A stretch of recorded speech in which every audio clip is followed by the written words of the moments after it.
I've called this press conference to address serious concerns to the people of Kenya on media crackdown and suppression of media freedom by William Ruto and this rogue administration.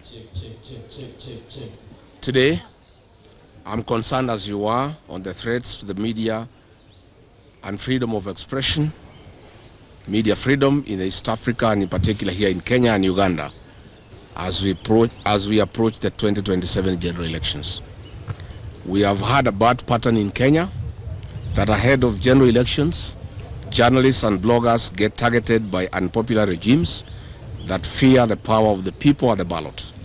Some journalists or bloggers are either disappear, they are silenced, compromised, or killed altogether. It is shameful that those stifling the media are on a barrage of attacks on the media are a product of the media and freedom of expression in Kenya.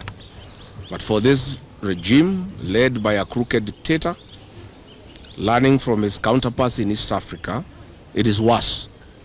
Journalists covering corruption stories, abuse of the rule of law, wanton looting of public resources, and other beats, and who have refused to be silenced, intimidated, or corrupted by the state, live under perpetual fear, intimidation, and daily threats from the state machinery. Media houses that are firm on their independent editorial policy have not been spared either. Notably, on 25th June 2026, in the full glare of cameras, we witnessed a police officer throw kicks at a journalist in Nairobi streets for no apparent reason.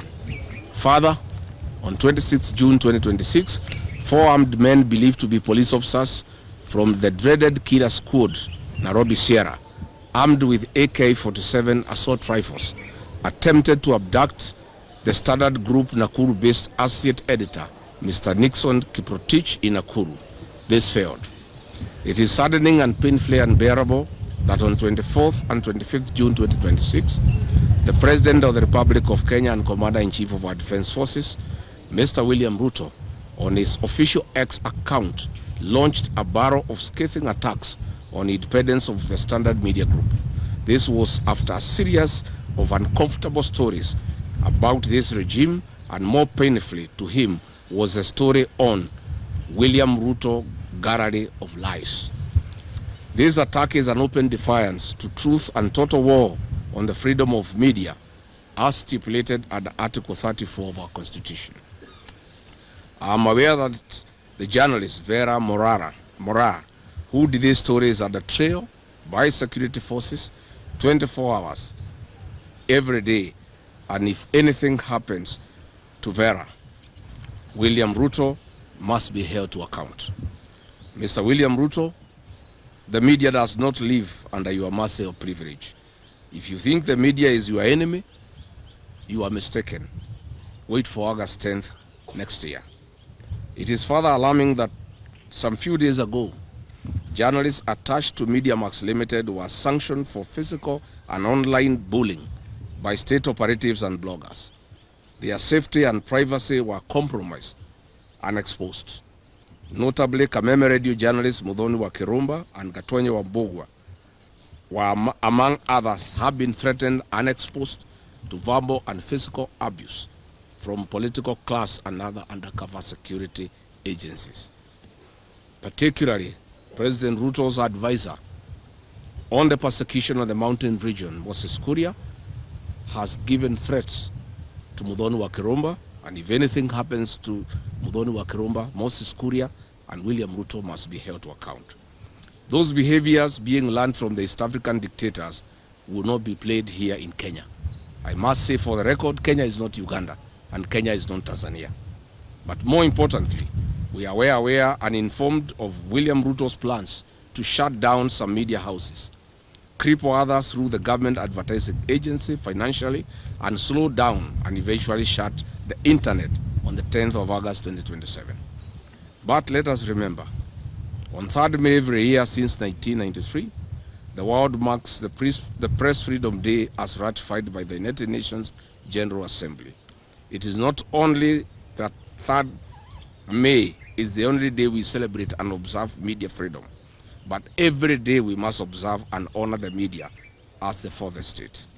In our country, Kenya, press freedom is not a privilege granted by the state, but a right recognized under our Constitution.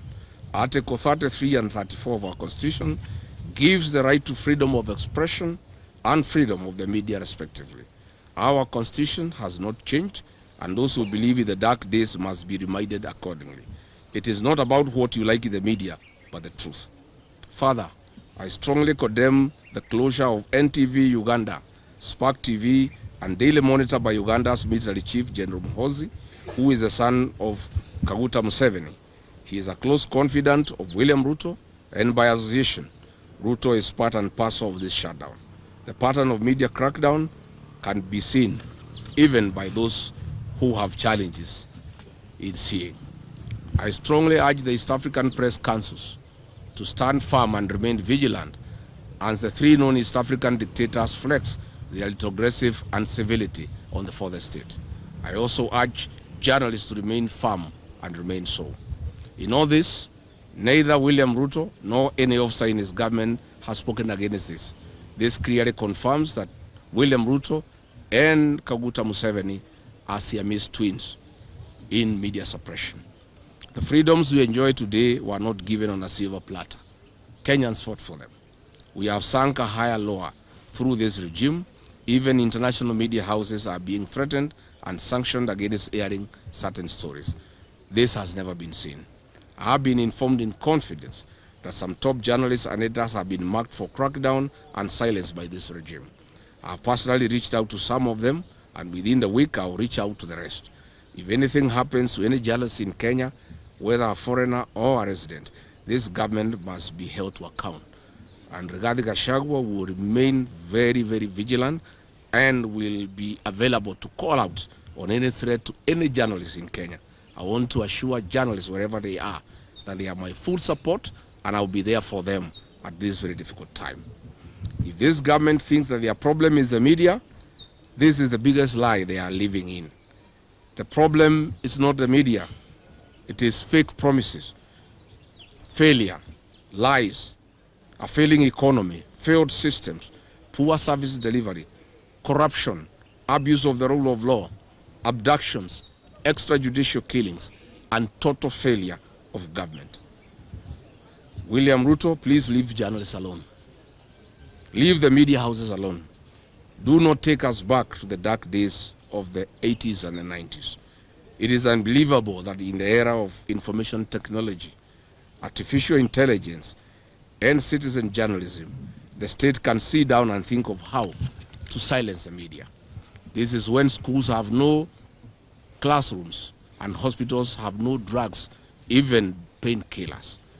William Ruto, you have captured all institutions. You have punctured the opposition immediately after you got into power. Please leave the 55 million Kenyans with the media as their last line of defense. I call on all media houses, the journalists and the editors, to stand in solidarity with one another. Do not be cowed. Do not be threatened or intimidated. Stand firm and speak the truth for the people of Kenya. You are the last line of defense for the 55 million Kenyans. Ahead of the 2027 general elections, as you observe your code of ethics to report elections, be forthright and do not allow the state to capture or subvert the will of the people. The Kenya Editors Guild must stand firm and protect the editorial independence. You must shield your members and stand for Kenya. Your members must be safe and their rights must be protected. Please do not let the excesses of this regime kill your journalism. I call on the United Nations and intergovernmental bodies that protect journalists not to shut their eyes on Kenya and Uganda as we witness targeted assault on the members of the fourth estate. A society must endure without a government for a while, but no free society can endure without a free media. Finally, I ask the 55 million Kenyans not to let this assault on the media. After this clueless regime is done with the media, they'll come for you. So please don't just start by as the media is being intimidated and tormented. Thank you very much.